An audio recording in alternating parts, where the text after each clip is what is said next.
When Joe Coulombe started Trader Joe's in the 1960s, this was driven by a competitive threat in the market, with 7-Eleven expanding into California and presenting a threat to his previous store, Pronto. He decided that the best way to compete against such a big giant with deep pockets is following a differentiation strategy. In other words, by opening a convenience store that was not like any other convenience store. But there was a problem.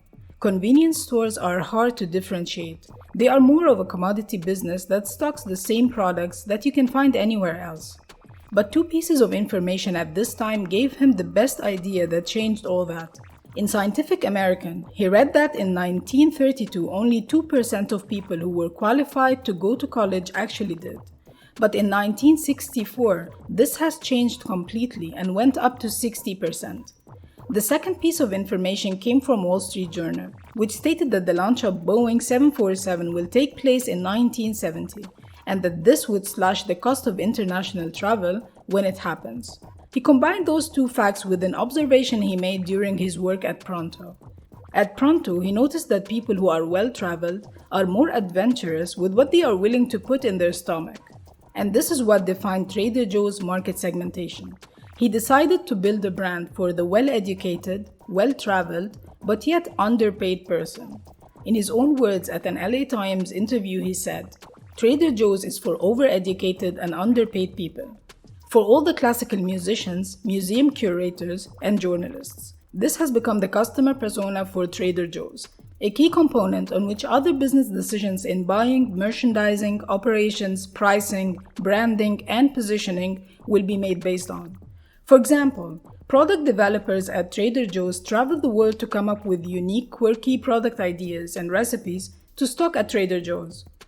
And to keep prices low for this underpaid customer, they applied a smart private label strategy that allowed them to sell at lower prices while still maintaining healthy margins at around 28 to 29%, which is higher than other grocery stores which usually average around 22 to 23%.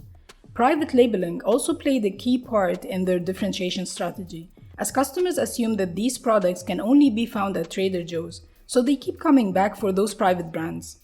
For their buying and merchandising strategy, they followed a low-breadth product assortment strategy, by stocking limited number of SKUs for products they know will appeal to their defined customer persona. And when it came to store opening decisions, they went for locations that were near centers of learning. That's why the first store was opened in Pasadena, California.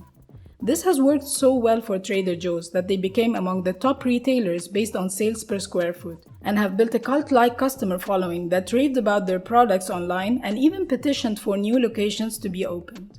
It shows how powerful it is to nail down your market segmentation by knowing exactly who you want to serve with your products and resist the temptation of trying to be everything to everyone.